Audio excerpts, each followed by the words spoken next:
प्रधानमंत्री नरेंद्र मोदी के हालिया कनाडा दौरे के बाद कनाडा खुफिया एजेंसी CSIS की 2024 की रिपोर्ट जारी की गई है। इसके अनुसार खालिस्तानी उग्रवाद कनाडा से संचालित हो रहा है, जहां उग्रवादी भारत में हिंसा को बढ़ावा देने के लिए कनाडा को एक विश्वसनीय ठिकाने के रूप में इस्तेमाल कर रहे हैं। रिपोर्ट में यह भी स्पष्ट किया गया है कि अहिंसक राजनीतिक मांगे अतिवाद नहीं है, लेकिन राजनीतिक उद्देश्य से प्रेरित हिंसक अतिवाद चिंता का विषय है।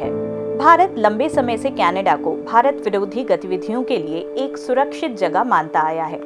जून 2023 में खालिस्तानी अलगाववादी नेता हरदीप सिंह निज्जर की हत्या के बाद दोनों देशों के बीच तनाव इतना बढ़ गया कि दोनों देशों ने ही अपने राजनयिकों को स्वदेश बुला लिया। पूर्व प्रधानमंत्री जस्टिन ट्रूडो द्वारा भारत पर लगाए गए आरोपों ने इस कूटनीतिक संकट को और गहरा कर दिया था।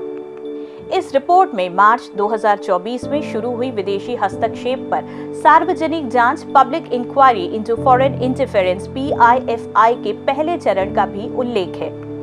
इसमें आरोप लगाया गया है कि भारत और पाकिस्तान दोनों के अधिकारी विदेशी हस्तक्षेप में शामिल रहे हैं। रिपोर्ट के अनुसार पाकिस्तान का उद्देश्य भारत के बढ़ते वैश्विक प्रभाव को रोकना है।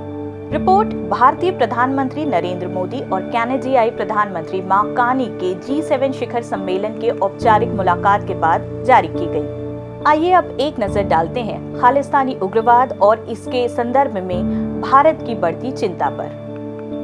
12 जून 2025 को इकोनॉमिक टाइम्स के हवाले से बताया गया कि कनाडा की पील क्षेत्रीय पुलिस ने प्रोजेक्ट पेलिकन नामक एक विशेष अभियान के तहत खालिस्तान समर्थक, नशीले पदार्थों के तस्कर और आतंकी गुट को गिरफ्तार किया है।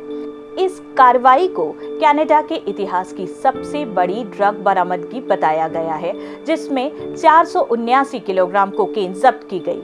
टाइम्स ऑफ इंडिया की रिपोर्ट के अनुसार इस नेटवर्क से 9 लोगों को गिरफ्तार किया गया, जिसमें से 7 भारतीय मूल के वो लोग शामिल हैं जो लंबे समय से कनाडा में बसे हुए थे। जांच में सामने आया है कि ये गिरोह संयुक्त राज्य अमेरिका से कनाडा तक वाणिज्यिक या कमर्शियल ट्रक मार्गों का इस्तेमाल कर रहा था और इसका मैक्सिकन ड्रग कार्टेल और अमेरिका आधारित वितरकों से सीधा संपर्क था। सूत्रों के अनुसार इस तस्करी में प्राप्त धन का इस्तेमाल भारत विरोधी गतिविधियों को फंडिंग करने के लिए किया जा रहा है, जिसमें प्रदर्शन, खालिस्तान जनमत संग्रह और हथियारों की खरीदारी शामिल है। खुफिया एजेंसियों ने यह भी संकेत दिया है कि ये नेटवर्क पाकिस्तान की खुफिया एजेंसी ISI द्वारा प्रायोजित है, जो कनाडा में खालिस्तानी समूहों को मैक्सिकन कोकेन की तस्करी के लिए आर्थिक मदद देती है।